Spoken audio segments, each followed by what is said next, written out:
¿Será tan amable de abrir su Biblia en Lucas capítulo 4? En nuestro estudio continuo de esta inmensa obra de Dios, el Evangelio de Lucas, llegamos a los versículos 16 en adelante. Este es el primer relato de Lucas del ministerio público de Jesús. Ha tomado mucho tiempo llegar aquí, ¿no es cierto?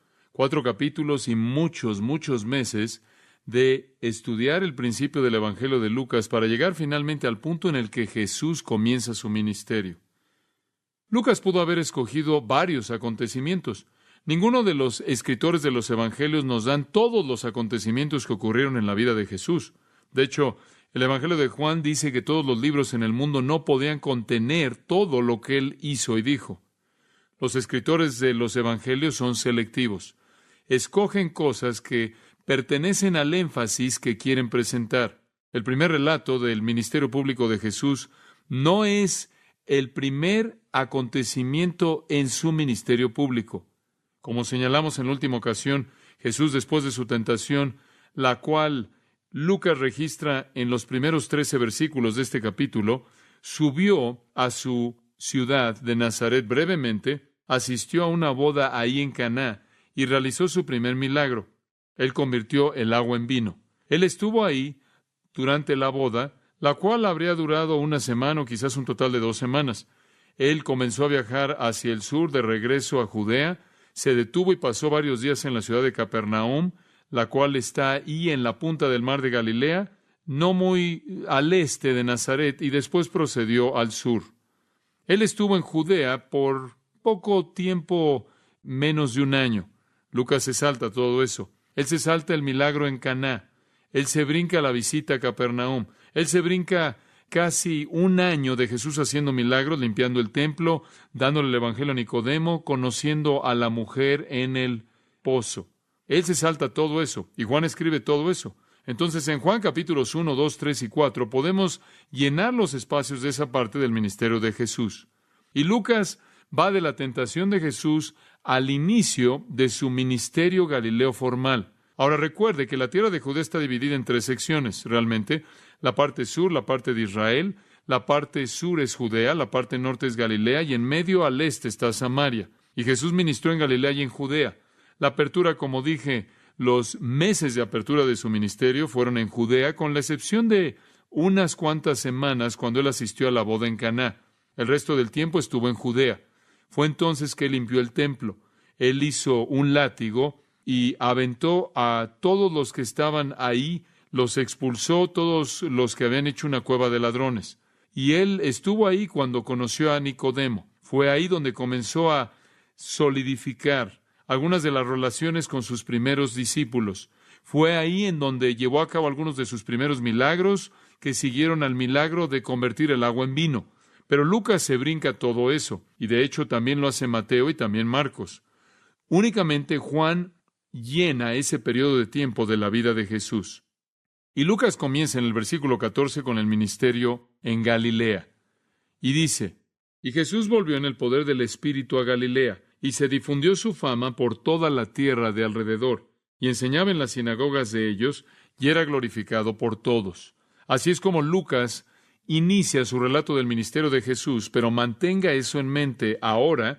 Casi un año ha pasado antes de que Jesús comience el ministerio en Galilea. Ahora, el ministerio en Galilea fue el tiempo en el que Jesús pasó tiempo en Galilea, como es llamado, y fue de alrededor de 1 año y medio de extensión. Durante alrededor de 1 año y medio, Jesús estuvo en las ciudades y villas de Galilea. Josefo nos cuenta que habían alrededor de 240 pueblos y villas. Entonces había bastantes lugares que Jesús podía visitar durante ese año y medio. Ahora, el ministerio de Galilea o en Galilea es el contenido del Evangelio de Lucas, del capítulo 4, versículo 14, hasta el capítulo 9, versículo 50. Entonces, durante los siguientes capítulos, vamos a estar ocupados al ver acontecimientos que ocurrieron en el ministerio de Galilea de Jesús. Los versículos 14 y 15, en cierta manera, nos dan una perspectiva panorámica antes de que Lucas entre a los detalles. Y hablamos o aprendemos acerca del lugar. El lugar fue Galilea, como señalamos en la última ocasión. Aprendimos acerca del poder. El poder fue el poder del Espíritu Santo. Aprendimos acerca de la popularidad. Las noticias acerca de él se difundían por toda la tierra de alrededor. Y aprendimos acerca de la prioridad, versículo 15. Él enseñaba en las sinagogas de ellos y era glorificado por todos. El lugar fue Galilea, el poder fue el Espíritu Santo, la popularidad fue por todos lados, en todos los lugares de alrededor. Y la prioridad para Jesús fue la enseñanza en las sinagogas. Como aprenderemos a lo largo del estudio de Lucas, como aprendería usted a lo largo de Mateo y Marcos y Juan, la prioridad para Jesús fue la enseñanza de la palabra de Dios. Hace mucho tiempo atrás alguien dijo, Dios solo tuvo un hijo y fue un predicador. Y es verdad, Jesús fue un predicador y maestro. Esa fue su responsabilidad primordial, predicar y enseñar la palabra de Dios. Y usted ve eso conforme la historia se desarrolla. Por ejemplo, ahí en el versículo 31 del capítulo 4, descendió Jesús a Capernaum, ciudad de Galilea, y les enseñaba en los días de reposo. Vaya usted al capítulo 5, versículo 3. Y entrando en una de aquellas barcas, la cual era de Simón, le rogó que la apartase de tierra un poco, y sentándose, enseñaba desde la barca a la multitud. Versículo 17. Aconteció un día que él estaba enseñando, y estaban sentados los fariseos y doctores de la ley, los cuales habían venido de todas las aldeas de Galilea y de Judea, y etcétera. Y el capítulo 6, versículo 6, aconteció también en otro día de reposo que él entró en la sinagoga y enseñaba. Y eso es precisamente lo que vamos a ver a lo largo de estos capítulos. De hecho, en el capítulo 11 sus discípulos vienen a él, versículo 1, y le dicen, enséñanos a orar. Él era un maestro. Ellos lo reconocían como un maestro y le pidieron que les enseñara. Jesús comúnmente era conocido como el maestro. Él era llamado maestro, él era llamado rabí. En Mateo usted tiene el gran sermón del monte, o mejor titulado, el sermón acerca de la salvación en Mateo 5, 6 y 7.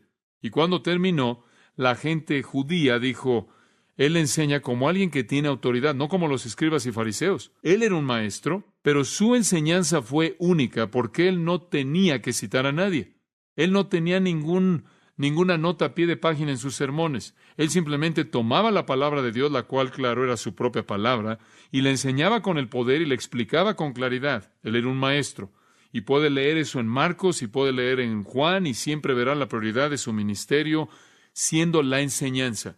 Y ese es el punto importante, estar enseñando la verdad. Los milagros simplemente fueron para llamar la atención al hecho de que Él era de Dios, que Él era el Mesías, que Él era Dios en carne humana, pero su mensaje siempre fue la prioridad.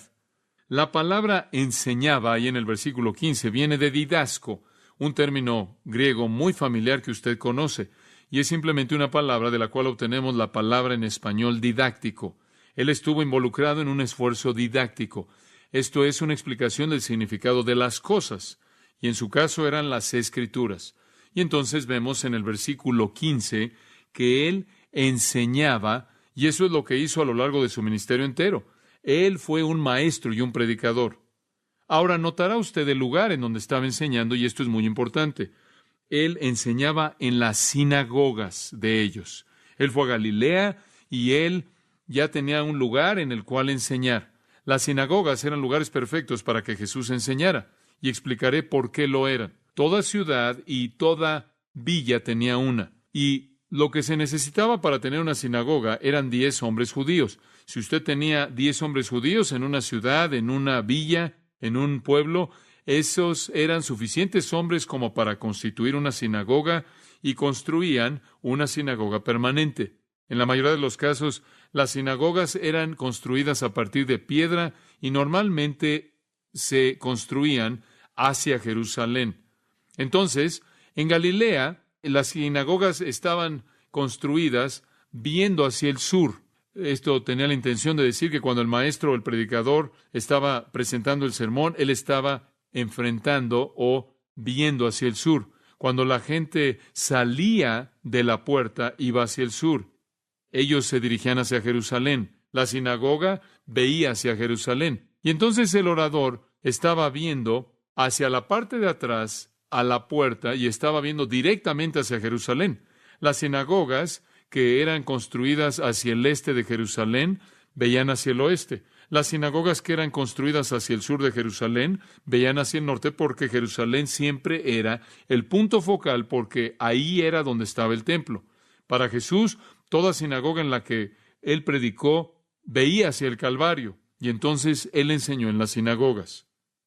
240 pueblos y villas en Galilea. Ciertamente pudo haber habido ahí una ciudad, un lugar que no tuvo 10 hombres, y eso sería algo raro. Pero la mayoría de ellos por lo menos tenían 10 hombres. Algunos de ellos tendrían poblaciones de 20, 30, 40 mil personas. Habrían tenido más de una sinagoga. Habría habido varias sinagogas que habrían sido edificadas o construidas en lugares más grandes. Por ejemplo, de acuerdo con el Talmud de Jerusalén, y habrían habido algunos eruditos que debaten este número, hubieron 480 sinagogas en la ciudad de Jerusalén únicamente. Esto simplemente para señalar que hubieron muchas sinagogas en áreas donde la población era muy grande. Entonces Jesús está viajando por Galilea en 240 ciudades y villas, y habrían habido más que ese número de sinagogas en las que él pudo haber enseñado. Entonces habían bastantes lugares en donde él pudo haber enseñado. Su prioridad fue enseñar la palabra, y la historia judía se había desarrollado de tal manera en una situación para el momento en el que él comenzó su ministerio, en el que él habría tenido suficientes lugares en los que él podía enseñar, esto es, sinagogas. Ahora Filo, un escritor judío antiguo, nos cuenta que las sinagogas tenían un nombre. Eran llamadas las casas de instrucción. Eran llamadas casas de instrucción. Y eso es exactamente para lo que estaban. Eran para la enseñanza de la palabra de Dios. No eran para la enseñanza de nada más. Eran para la enseñanza de la ley, la Torá, los profetas, la Haftorá y los escritos sagrados, la hagiógrafa, como es llamada frecuentemente, los escritos sagrados, todo el Antiguo Testamento. Para eso estaban. Eran casas de instrucción y lugares perfectos para que Jesús enseñara. El Antiguo Testamento era leído ahí y era expuesto ahí por alguien que podía explicar su significado. Para el tiempo de Jesús, las sinagogas estaban firmemente establecidas, y como dije, muchas de ellas construidas a partir de piedras.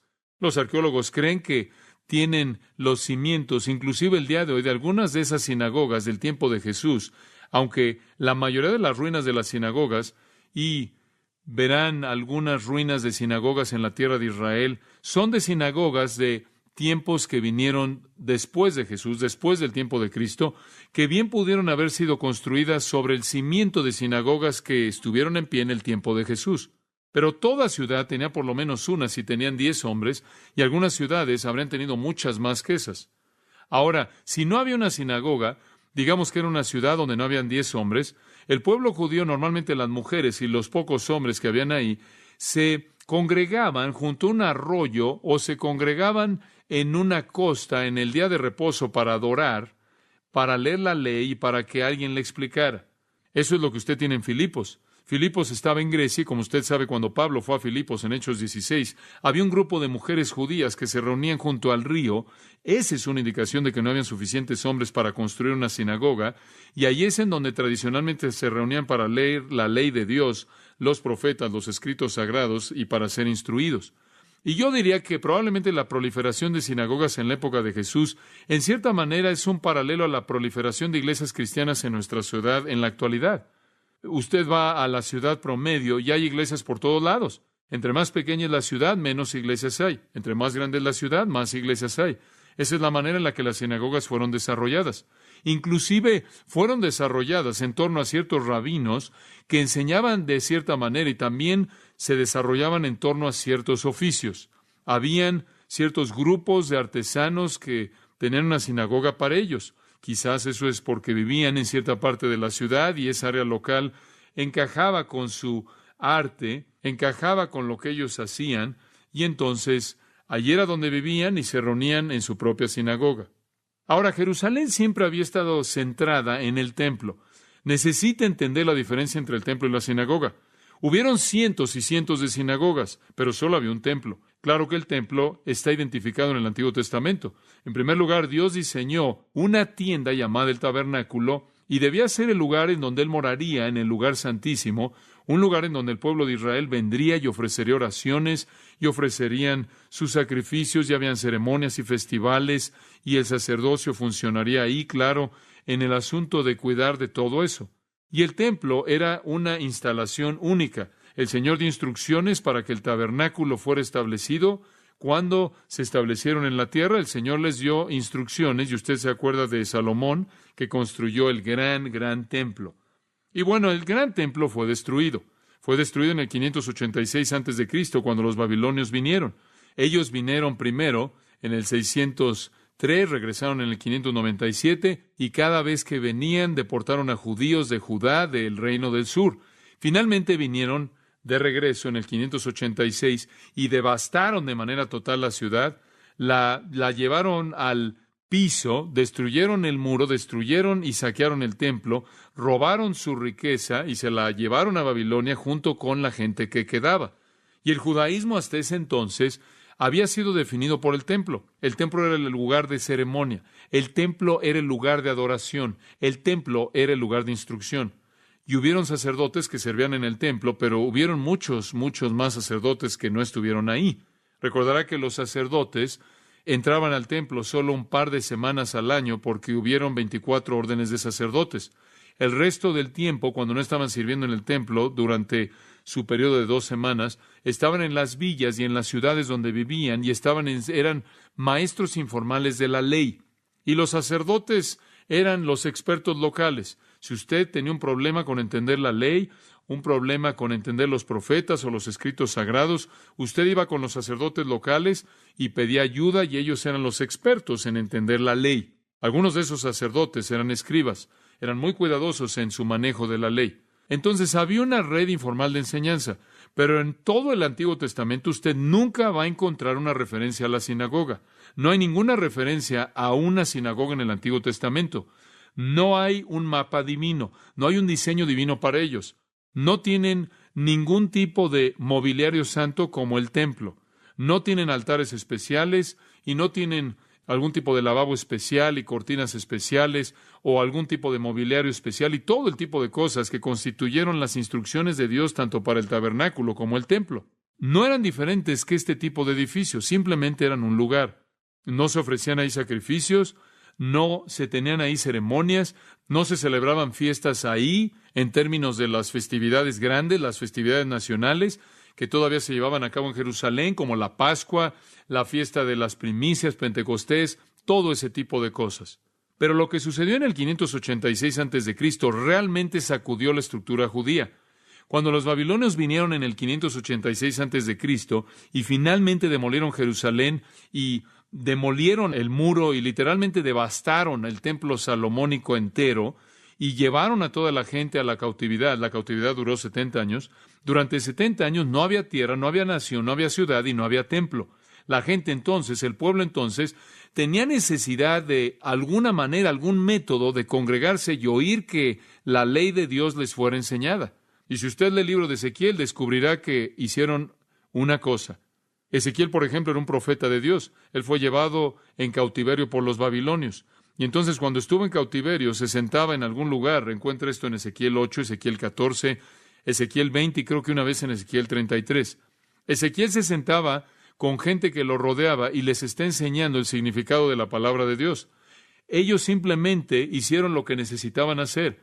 Encontraron a alguien que podía explicarles el significado de la palabra de Dios y se sentaban a sus pies. Entonces, en la cautividad, los exilios se congregaban con frecuencia y se sentaban a los pies de profetas como Ezequiel para oír la palabra de Dios. Bueno, aparentemente durante el tiempo del cautiverio, de la cautividad, comenzaron a desarrollar estos patrones y se congregaban en pequeños grupos de manera regular y aumentaron en su frecuencia eventualmente en el día de reposo y leían la palabra de Dios y se les explicaba, y los judíos devotos tenían un hambre por ello.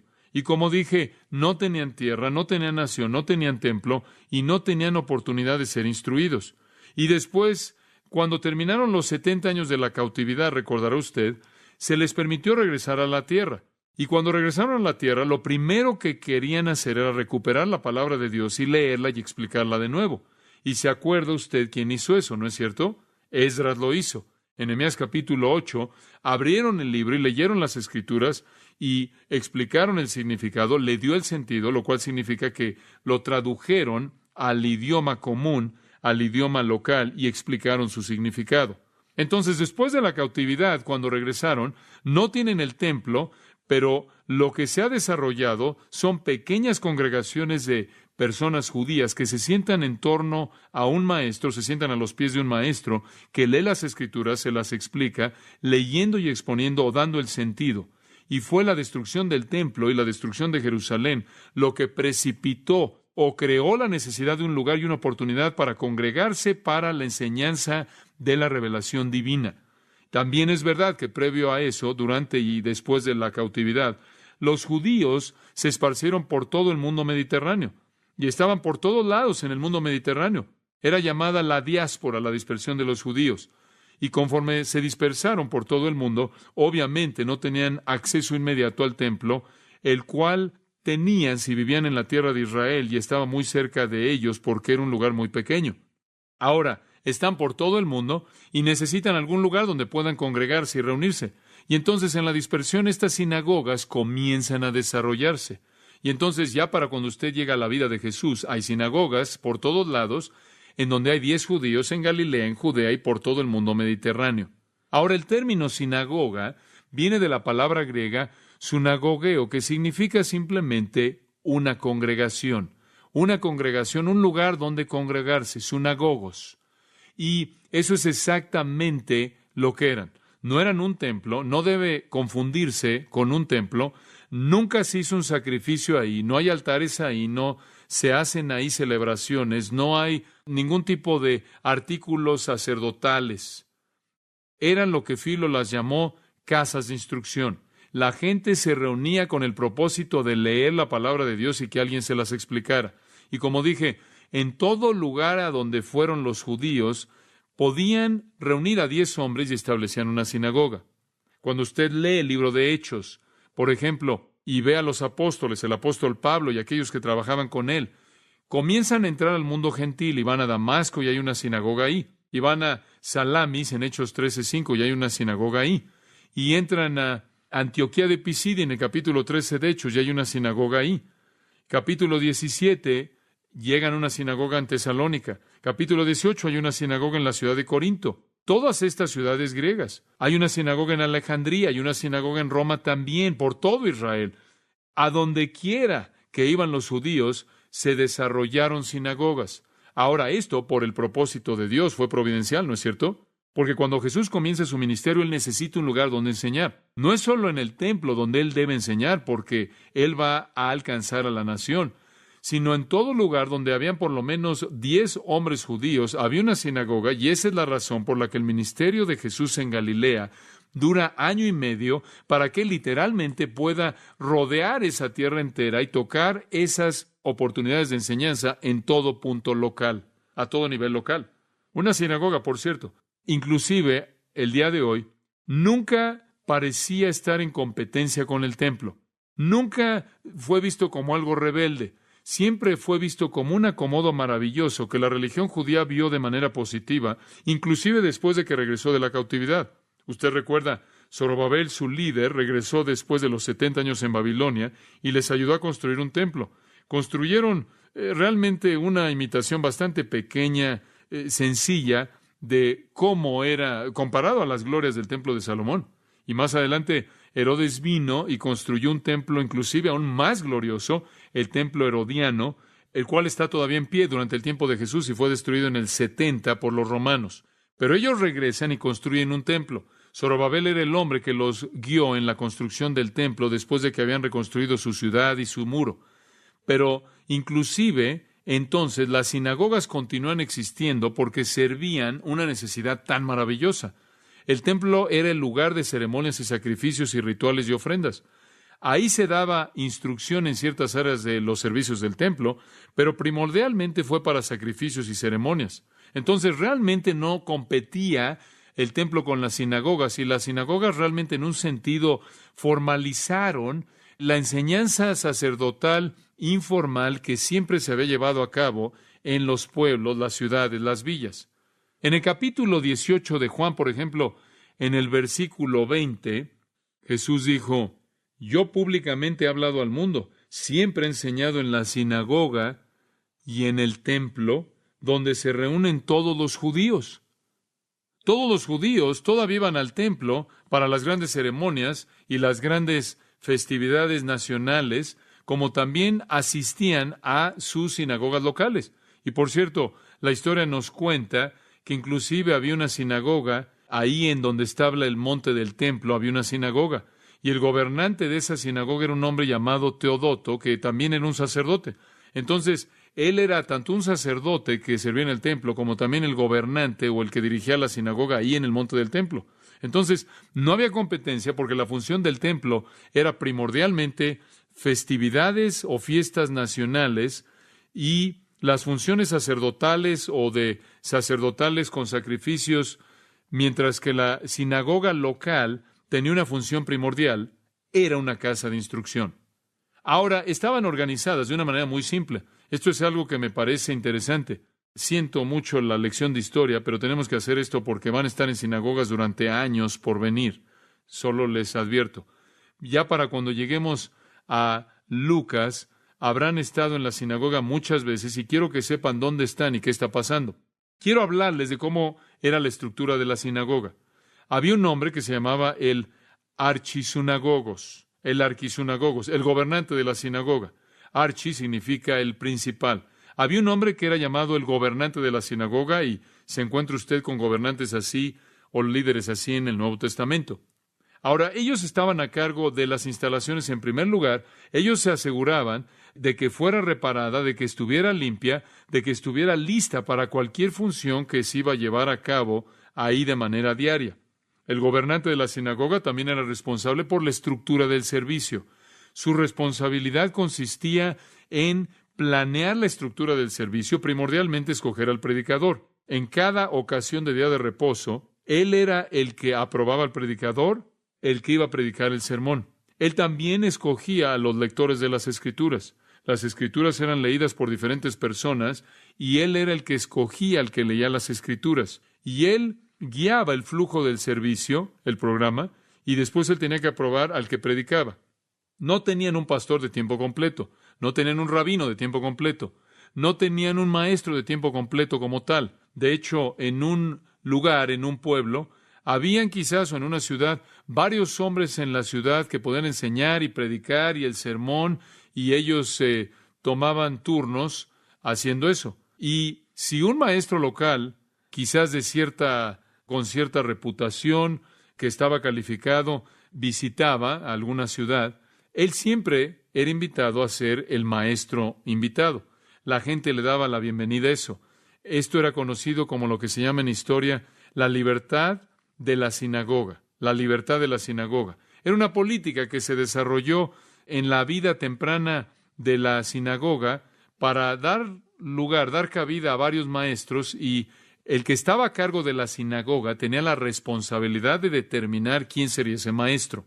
Ahora, esto se vuelve otra cosa que Dios en su providencia maravillosa ha traído para que cuando Jesús comience a enseñar, todas las sinagogas a las que él acudiría estaban operando en base, entre comillas, a la libertad de la sinagoga, y ellos entregaban su sermón a cualquier rabino que visitaba, lo cual era perfecto porque no importaba dónde iba Jesús. Él era un maestro bien conocido y un rabino, y le daba oportunidades inmensas de enseñar. A donde quiera que él iba, tenía oportunidades para que él enseñara y predicara el Evangelio, para anunciar las buenas nuevas que venían de sus labios.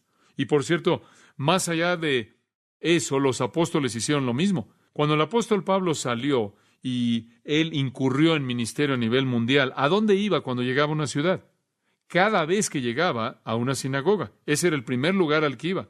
Él no iba a los gentiles primero, de lo contrario, habría alejado a los judíos porque a ellos no les gustaban los gentiles, no les caían bien, no los querían. Y él también sabía que no habría una oportunidad inmediata, identificable, en la cual él podía enseñar a los gentiles, pero había una a donde quiera que iba con judíos. Y si usted iba con los judíos, él siempre tenía un lugar donde enseñar. Él era un judío y él era reconocido como un rabino maestro. Él había estudiado bajo el más grande maestro judío de su época, el maestro judío Gamaliel. Entonces él tenía credenciales. Él podía contarles de su trasfondo y su instrucción, y ellos todos conocían a Gamaliel. Entonces Pablo iba a la sinagoga porque había un grupo de personas a quienes podía enseñar. Además, él iba a la sinagoga porque si él podía guiar o llevar a algunos judíos a creer en su Mesías, él entonces habría acrecentado la fuerza para evangelizar a los gentiles. Mientras que, por otro lado, si él iba solo a los gentiles, los judíos nunca habrían aceptado a Pablo porque lo habrían visto como un mensaje gentil y él lo habría tenido que hacer solo. Entonces, él siempre iba a la sinagoga y él encontraba siempre una oportunidad lista para enseñar, y así también con los otros apóstoles. Ellos usaban las sinagogas. Dios, en su providencia maravillosa, a partir de la cautividad, dio nacimiento providencialmente en Israel a las sinagogas, las cuales se convirtieron en el lugar en donde el Evangelio fue esparcido. De hecho, las sinagogas, se convirtieron en el lugar en donde las iglesias nacieron, porque lo que sucedía era esto. Pablo iba a una sinagoga, llevaba gente a Cristo, y después de esa sinagoga salían y establecían una iglesia. Entonces las iglesias literalmente fueron dadas a luz en las sinagogas.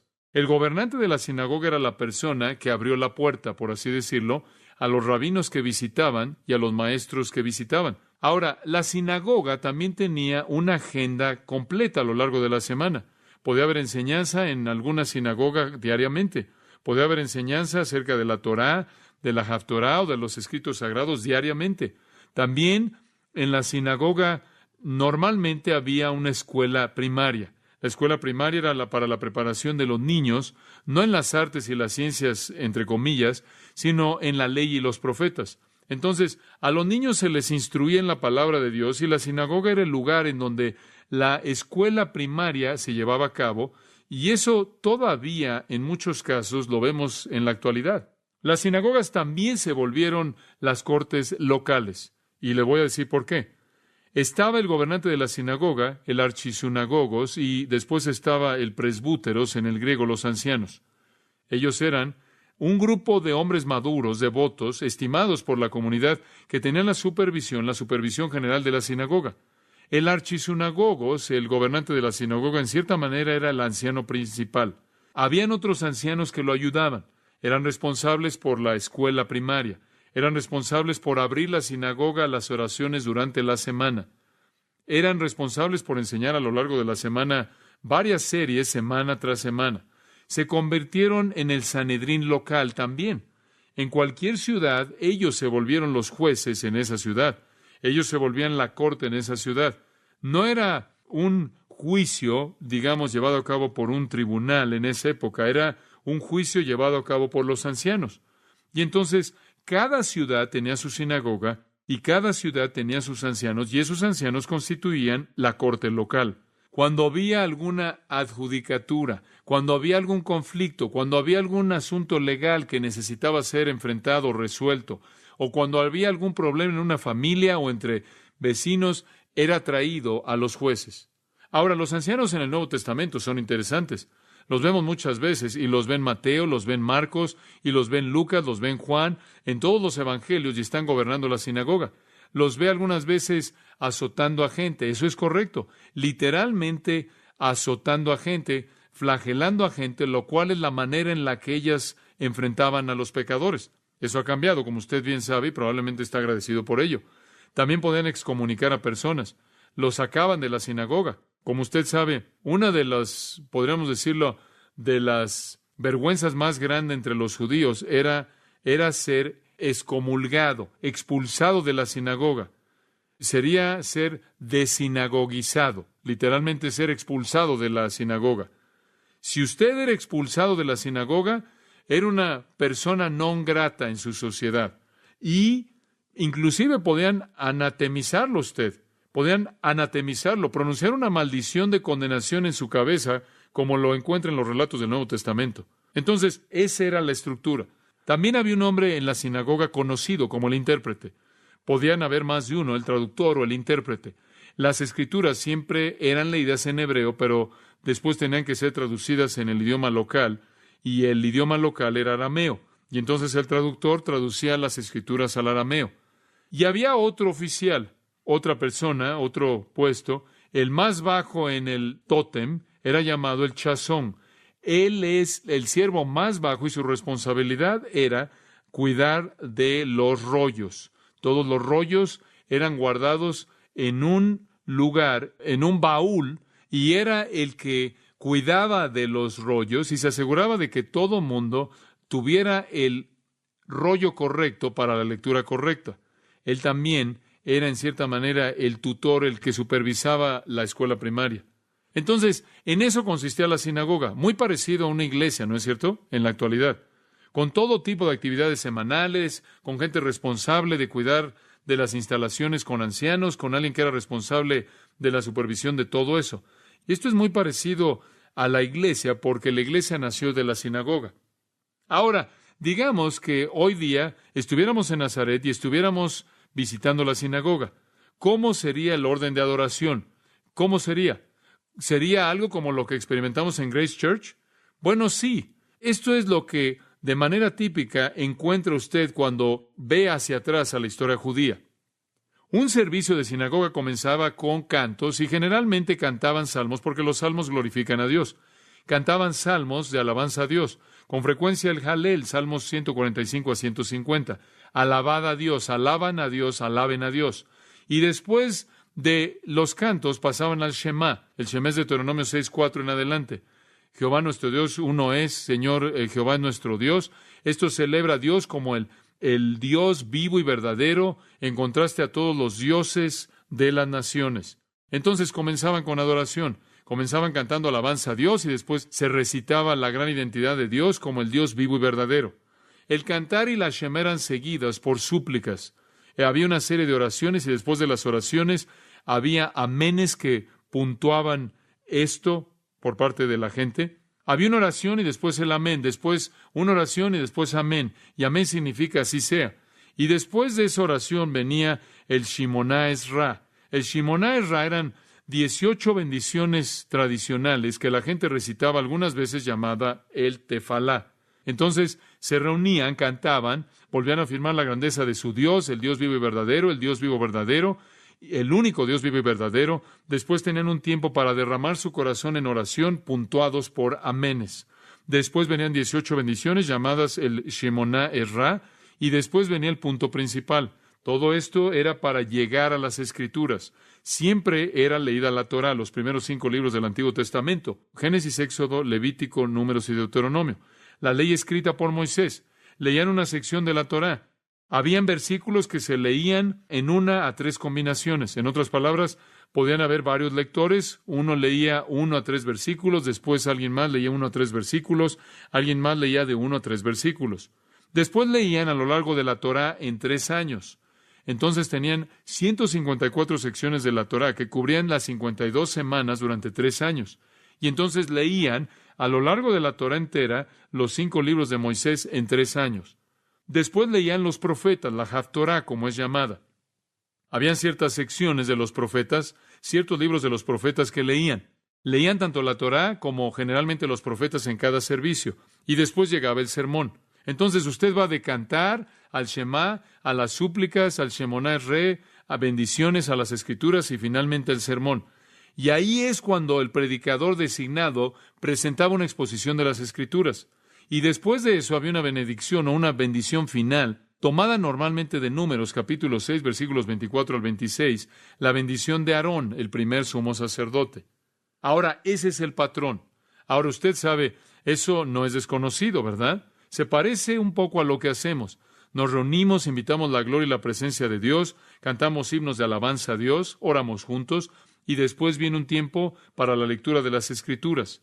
Leemos las Escrituras, después viene otra lectura de las Escrituras, en base a la cual tenemos un sermón, lo cual es lo que estoy haciendo en este momento, y está terminando con una bendición.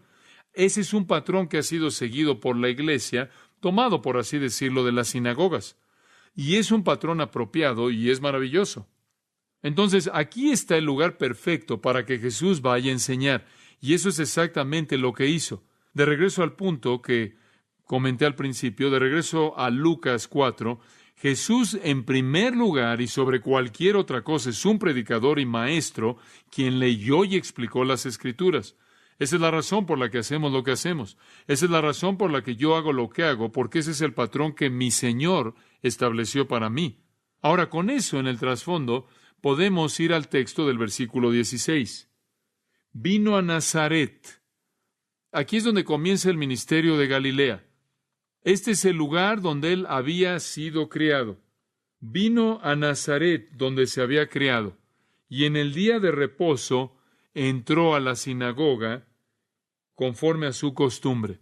Ahora, este era un patrón tradicional para Jesús. Era día de reposo y vino a la sinagoga. Ahora, ¿por qué Lucas comienza con esto? De todas las cosas que Lucas pudo haber escogido, no tuvo que haber escogido este primer acontecimiento en Nazaret. Él pudo haber escogido algo más. Jesús predicó muchos sermones. ¿Por qué es que el Espíritu de Dios lo inspiró a escribir esto? ¿Por qué es este relato tan importante? ¿Por qué es este el punto de despegue para la discusión de Lucas del ministerio de Jesús? La respuesta a esto es muy simple, porque lo que Jesús dijo en esta ocasión lo identifica como el Mesías y define perfectamente su ministerio. Lo que él dijo ese día en la sinagoga de Nazaret cuando él comenzó su ministerio en Galilea es un resumen perfecto de la misión del Mesías, y esa es la razón por la que he titulado este sermón La misión del Mesías. No está en secuencia cronológica. No viene inmediatamente después de su conflicto con Satanás. Como dije, es casi un año después. Pero esto tiene sentido para Lucas escoger un incidente que realmente define quién es Jesús y cuál fue su mensaje.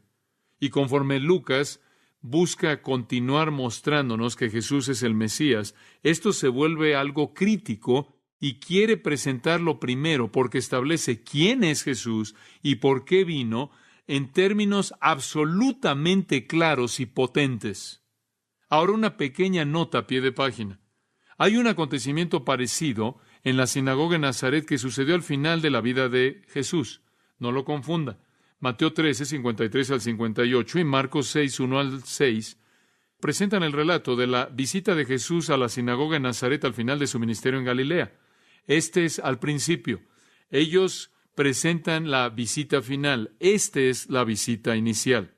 Y es triste decir esto, pero esta visita a Nazaret de hecho echa a andar o inicia el proceso que va a llevar a la muerte de Jesús. Es asombroso. Antes de que termine este día de reposo, tratan de matar a Jesús. Tratan de empujarlo desde la cumbre del monte. Permítame explicarle la escena brevemente. Nazaret se encuentra en una pequeña subida y está en las pequeñas subidas realmente de Galilea, cerca de la planicie de Jezreel. George Adam Smith la describe de esta manera y cito: viendo desde la parte de arriba, la historia de Israel se extiende frente el ojo del que observa. Estaba la planicie de Esdraelón, donde Débora y Barak habían peleado, donde Gedeón había ganado sus batallas, donde Saúl había chocado en el desastre y donde Josías había sido matado en la batalla. Estaba la viña de Nabot y el lugar donde Jehú mató a Jezabel. Estaba Shunem, donde Eliseo había vivido. Estaba Carmel, donde Elías había peleado su batalla épica con los profetas de Baal. Y a la distancia estaba el azul del Mediterráneo y las islas del mar. Pero no solo la historia de Israel estaba ahí. El mundo mismo se desarrollaba ahí desde la cumbre de Nazaret. 3 grandes caminos rodeaban esa ciudad. El camino del sur, con sus peregrinos de Jerusalén ahí, el gran camino del mar, que guiaba desde Egipto a Damasco, con las caravanas que se movían por él. Estaban los grandes caminos del este, con las caravanas de Arabia y las legiones romanas marchando a las fronteras orientales del imperio. Fin de la cita. La encrucijada del mundo rodeaba la pequeña ciudad de Nazaret. Jesús dice en el versículo 16, había sido criado ahí. Después de su nacimiento en Belén, se quedó en Belén por un tiempo. Recuerde que los hombres sabios vinieron a visitarlo mientras que él estaba ahí y estaba viviendo en una casa. Y después, cuando Herodes trató de matar a todos los bebés, él fue llevado a Egipto para escapar de esa masacre y estuvo en Egipto durante un tiempo. Y después, finalmente, cuando Herodes murió, él dejó Egipto y pasó el resto de su vida en Nazaret hasta la edad de 30 años. Era su ciudad, era su casa. De hecho, aunque su hogar durante los años de ministerio fue Capernaum, él siempre fue llamado Jesús de Nazaret. Él nunca perdió ese título. Nunca es llamado Jesús de Capernaum o de ningún otro lugar, sino Jesús de Nazaret. Él estuvo ahí casi 30 años, fuera del tiempo que estuvo en Belén y el tiempo en Egipto. Él había estado en Nazaret. Él no había hecho ningún milagro ahí. Él no había enseñado en absoluto. Él no le había dicho a nadie que era el Hijo de Dios o el Mesías. Él solo trabajó en el taller de carpintero de su padre. Ellos no saben quién era. Ellos no lo habían oído hablar. Ellos no habían visto nada de su poder. Pero ellos debieron haberse preguntado quién era. Es una pequeña ciudad y su familia era bien conocida y él era bien conocido y su perfección e identidad única debió siempre haberlos sorprendido. Pero ahora todo eso ha quedado en el pasado. Él ha sido bautizado, su ministerio ha sido inaugurado, él ha pasado la prueba contra Satanás, él ha realizado el milagro de convertir el agua en vino, él ha limpiado el templo, él le ha dado el evangelio a Nicodemo y a otros, él ha hecho milagros en Judea, él ha traído la salvación de los samaritanos y él ahora está de regreso en Galilea. La palabra se está difundiendo en Galilea de lo que él había hecho en las bodas de Caná, lo cual está adyacente a Nazaret. ¿Podría usted caminar de Nazaret a Caná? Entonces, ellos habían oído del milagro ahí y habían oído de la limpieza del templo porque sucedió en la Pascua y muchas de las personas de Nazaret estuvieron ahí cuando sucedió. Entonces ellos debieron haber oído de sus otros milagros y de su enseñanza, e inclusive pudieron haber oído del hecho de que él había traído el reino y la salvación a los samaritanos. Y entonces hay este interés creciente en este niño local que está regresando. Y después de casi un año de ministerio en Judea, él regresa. Puede estar seguro usted de que cuando entró a la sinagoga ese día estaba a reventar. Y como era su costumbre, él entró en la sinagoga en el día de reposo. Me encanta eso. En donde quiera que usted vea a Jesús en los evangelios, Mateo, Marcos, Lucas y Juan, lo va a encontrar en el día de reposo en la sinagoga, siempre ahí. Era su costumbre estar en la sinagoga en el día de reposo, cuando era el día de adoración, el día en el que Dios había determinado que hubiera adoración, él estaba ahí, siempre fiel en los servicios de sinagoga. Y usted encuentra eso a lo largo de Mateo, Marcos, Lucas y Juan. No obstante, en esa ocasión, algo era diferente. Por primera vez, él se puso de pie a leer, se levantó a leer. Dice el versículo 17, y se le dio el libro del profeta Isaías, y habiendo abierto el libro, halló el lugar donde estaba escrito, el Espíritu del Señor está sobre mí, por cuanto me ha ungido para dar buenas nuevas a los pobres. Me ha enviado a sanar a los quebrantados de corazón, a pregonar libertad a los cautivos y vista a los ciegos, a poner en libertad a los oprimidos, a predicar el año agradable del Señor. Y enrollando el libro, lo dio al ministro y se sentó, y los ojos de todos en la sinagoga estaban fijos en él. La postura para la lectura de las Escrituras, esa es la razón por la que lo hacemos, era ponerse de pie como una señal de respeto. Y entonces aquí está el lector, y en esta ocasión él es el lector y el expositor de los profetas. En la lectura de la Torá, como dije, leían de 1 a 3 versículos, y varias personas leían. Pero cuando llegaban a los profetas, aparentemente Jesús era el único lector, y él estaba leyendo el texto para el sermón que él daría. Él había sido aprobado por el gobernante de la sinagoga, el líder. De otra manera, no podría haber tenido esa oportunidad. Y seguramente habría habido mucha plática. ¿Oíste eso? ¿Oíste a ese Jesús, aquel de quien Juan dijo que era el Cordero de Dios que quita el pecado del mundo? ¿Oíste a ese Jesús? ¿Recuerda el que limpió el templo? ¿Jesús que habló del nuevo nacimiento con Nicodemo? ¿Jesús el que convirtió el agua en vino? ¿Jesús el que estaba sanando a personas en Judea? ¿Este Jesús que dice ser el Mesías, el Hijo de Dios? A este Jesús lo conocemos, Jesús el hijo de José y María, Jesús que creció en nuestra ciudad, en el taller del carpintero. Jesús ha regresado, Él va a estar en la sinagoga y seguramente va a ser aquí la ocasión en la que se le dé el rollo y que Él sea el predicador. Él iba a ser el mateter, el lector de las lecciones de la Haftorá de los profetas. Me encantan las palabras de Alfred Edersheim, cuyos volúmenes acerca de la vida y los tiempos de Jesús el Mesías han bendecido a tantas personas. Edersheim escribe, y cito, comenzando el viernes, conforme crecían las sombras del sol del viernes, ahí en el pequeño valle, Jesús habría oído el bien recordado doble toque de la trompeta que venía del techo de la sinagoga, proclamando el advenimiento del día de reposo santo.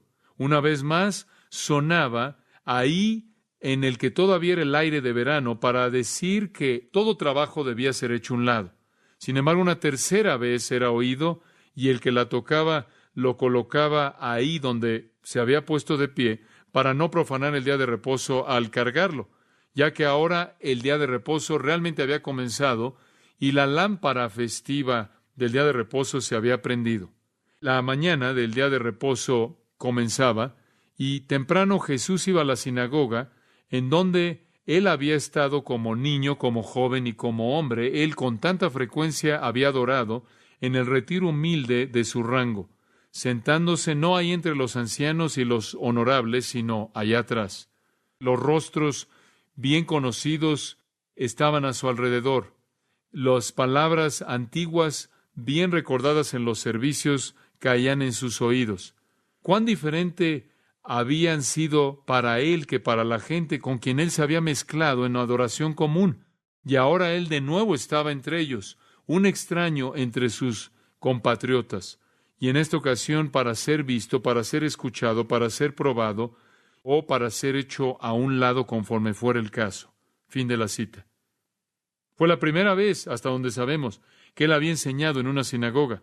La sinagoga era su propia Nazaret. Era la suya Nazaret. Entonces el libro del profeta Isaías, versículo 17, le fue entregado. Era un rollo.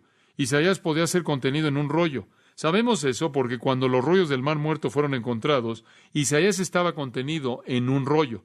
Estaba guardado en un baúl, cubierto por tela, y era sacado por el asistente, mencionado en el versículo 20 como el asistente, el uperetes, quiere decir el siervo bajo, el remero de bajo rango. Eso es lo que Huper significa, bajo. Él era un llamado un Hasán, era el oficial bajo ahí, el responsable por cuidar de los rollos, y se le entregó al ministro, es la palabra que se usa en el versículo 20, le entregó al ministro, al oficial más bajo de menor rango ahí, responsable por cuidar los rollos, y le entregó el rollo a Jesús. Él se lo dio. Él también, como dije, era el tutor de la sinagoga. Ahora ellos tenían unos estándares bastante elevados. Ese era el oficial de menor rango ahí. Él era el que supervisaba la escuela. Él era el que asistía, el que ayudaba con los rollos. Pero de acuerdo con Edersheim, él tenía que ser irreprensible. Su familia tenía que ser irreprensible. Él tenía que ser humilde, modesto. Él tenía que conocer las Escrituras y tenía que ser distinto y correcto en su pronunciación de las Escrituras, simple y bien vestido, y tener una ausencia de una actitud de orgullo. Todas estas cualidades más adelante se presentan en listas que Pablo tuvo para los ancianos y para los diáconos. Entonces, él le dio a Jesús el rollo apropiado. Bien pudo haber sido en la lectura de la Haftorá, los profetas, que era el momento de leer Isaías. Es probable que estaba en una serie de lecturas de Isaías, aunque él no abre el rollo en ninguna lectura en particular, porque dice que se le dio el libro del profeta Isaías, y habiendo abierto el libro, Jesús desenrolla el libro, el rollo, en las escrituras que él quiere leer y de la que quiere hablar. Él halló el lugar donde estaba escrito, el lugar que él encontró, Isaías 61, 1 y 2, y él los lee en los versículos 18 y 19. Los versículos 18 y 19 son citados de Isaías 61, 1 y 2. Entonces, Jesús los lee y aquí hay una pequeña variación. Hay una frase que es omitida. Está la frase que se toma de Isaías 58, 6. Y solo quiero mencionar algo aquí porque es tan importante, particularmente para el pueblo judío. El Evangelio cristiano no está desconectado del judaísmo, no está desconectado del Antiguo Testamento, no es otra religión. De hecho, más bien el cristianismo es el cumplimiento del Antiguo Testamento, ¿no es cierto? Cuando Jesús quiso identificarse a sí mismo, leyó el Antiguo Testamento. El cristianismo no es una nueva religión, es la culminación, es la gloria del Antiguo Testamento. El Antiguo Testamento habla de Jesús. Lucas 24, 27, Jesús le está hablando a los discípulos en el camino a Emaús y dice, y comenzando desde Moisés y siguiendo por todos los profetas, les declaraba en todas las Escrituras lo que de él decían.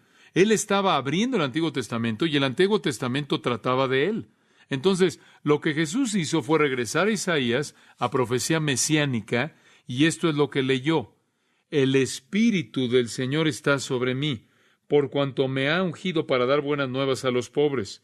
Me ha enviado a sanar a los quebrantados de corazón, a pregonar libertad a los cautivos y vista a los ciegos, a poner en libertad a los oprimidos, a predicar el año agradable del Señor.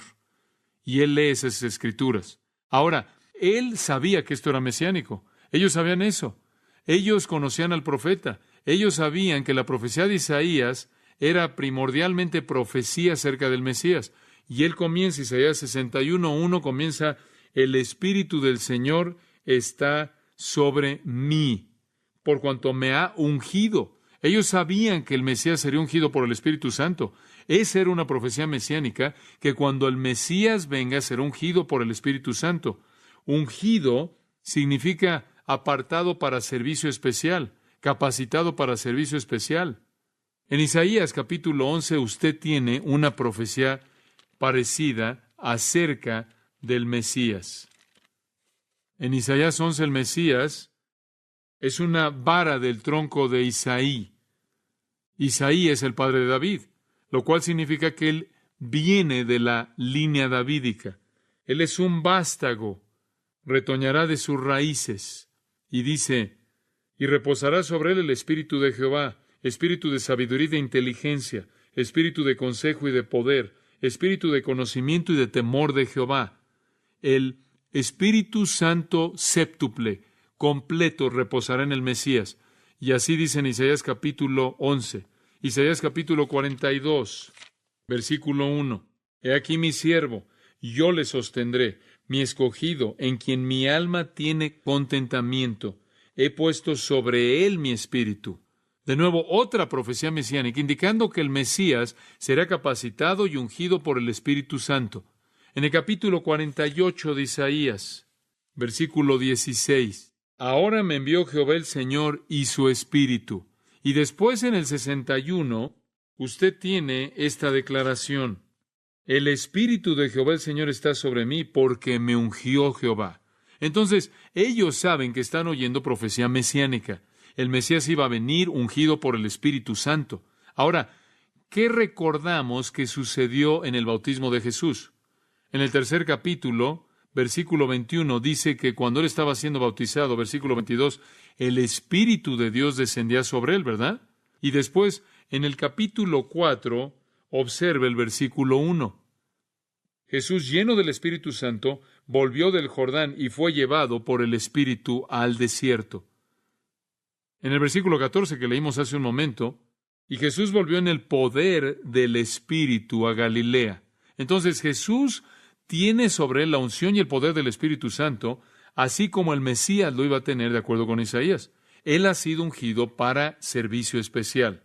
Después, versículo 18, hay 4 componentes concisos de la misión del Mesías: dar buenas nuevas a los pobres, sanar a los quebrantados de corazón, pregonar libertad a los cautivos y vista a los ciegos, poner en libertad a los oprimidos. Ahora, quiero decirles algo. Esta es la razón por la que Lucas escogió esto, porque no puede encontrar usted un mejor resumen de la misión del Mesías que eso. 4 grupos son indicados: los pobres, los prisioneros, los ciegos y los oprimidos. Y el Mesías viene a cambiar esas condiciones trágicas. Él viene a traer buenas nuevas a los pobres, a liberar a los cautivos, a dar vista a los ciegos, a dar liberación a los oprimidos. Ahora, eso habla de su obra salvadora. Y el versículo 19 lo resume, también de Isaías 61, versículo 2. A predicar el año agradable del Señor. ¿Qué es eso? Ese es el año en el que el Señor trae favor. ¿Y cuál es el año en el que el Señor trae favor? Es el año en el que el Mesías llega. El año agradable del Señor es el tiempo de la llegada del Mesías. Es el tiempo del favor de Dios mencionado en el capítulo 49 de Isaías, versículo 8, el cual también es llamado el día de salvación. Es igual al día de salvación. Es igual a lo que Isaías 63:4 llama el año de mis redimidos. Lo que él está diciendo es que esta es la época de salvación. El marco en torno a este ministerio: voy a traer las buenas nuevas a los pobres, liberar a los cautivos, dar vista a los ciegos, liberar a los oprimidos. Y todo esto va a suceder dentro del marco soteriológico de la época de salvación. En otras palabras, lo que él está diciendo es que la salvación ha llegado. La época de salvación que han estado esperando por tanto tiempo ha llegado. Este es el año cuando el Señor muestra su favor al proveerles al Mesías, el Salvador, el sacrificio por el pecado.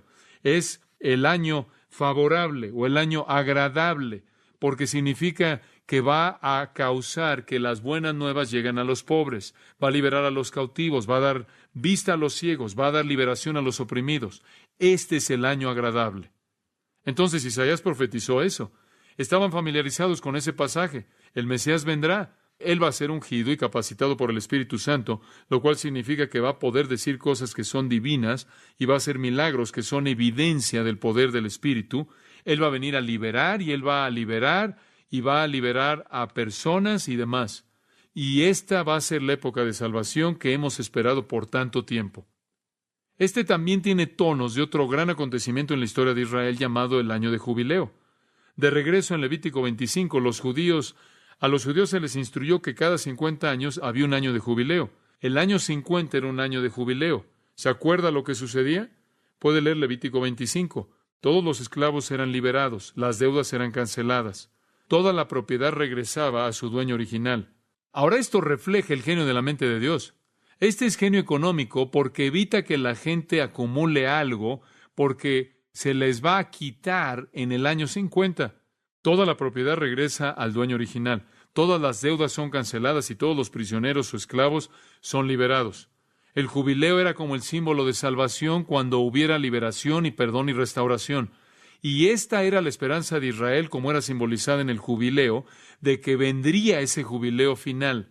Ese año agradable del Señor era el año de jubileo, pero era solo un símbolo del verdadero año agradable del Señor. El año cuando el Mesías hubiera llegado y todas las promesas hechas a Abraham serían cumplidas y todas las promesas hechas a David serían cumplidas, y esta era su esperanza y conocían el pasaje y lo conocían bien. Lo habían leído muchas veces y sus corazones estaban llenos de esperanza. Era leído de manera regular en las sinagogas. Todas sus vidas lo habían leído. Por cierto, de manera sorprendente, el versículo 19, cuando Jesús lee de Isaías 61:2 a predicar el año agradable del Señor, Él se detiene a la mitad del versículo, porque el resto del versículo 2 en Isaías 2 dice, y el día de la venganza de nuestro Dios. Y Jesús deja eso afuera. No es momento de hablar de venganza, no es momento de hablar de juicio, es momento de hablar de salvación. Después de eso, enrollando el libro, lo dio al ministro, se lo dio de regreso al Kazán y se sentó. Se sentó porque sentarse era la postura tradicional para enseñar. Y los ojos de todos en la sinagoga estaban fijos en él. ¿Qué es lo que va a decir? Y comenzó a decirles, hoy se ha cumplido esta escritura delante de vosotros. ¡Wow! Nunca nadie había dicho eso. Ningún predicador jamás había dicho eso. Ellos siempre habían dicho algún día, no hoy. Está a reventar la sinagoga. Nunca olvidaré cuando me quedé en Tiberio junto a una sinagoga durante varios días, viendo a la gente que estaba ahí hasta reventar, llenaban el lugar. Simplemente imaginarse qué tipo de escena es esta. Y Jesús dice, todo lo que han estado esperando está aquí. Todo lo que han estado esperando está frente a ustedes. Hoy, en este momento, en este lugar, se ha cumplido esta escritura. El verbo es en tiempo perfecto, indicando un estado existente de cumplimiento. El cumplido. Cumplido, ese verbo. Es un verbo en tiempo perfecto, indicando un estado existente de cumplimiento. Ustedes están viendo el cumplimiento de este pasaje. Ustedes están oyéndolo con sus oídos. La profecía de Dios a través de Isaías ya no es futura, es ahora. El Mesías está aquí, la salvación ha venido, la época mesiánica ha comenzado. Él está diciendo, yo soy el Mesías. Ahora usted dice, ese es un sermón muy corto, versículo 21. Y no creo que fue tan corto, porque el versículo 21 dice en el griego, y él comenzó a decirles, hoy esta escritura ha sido cumplida en sus oídos. Y la estructura de eso, y comenzó, indica que este fue solo un resumen de una explicación mucho más detallada. Pero el resumen fue hoy. Esto ya no es futuro, esto es presente.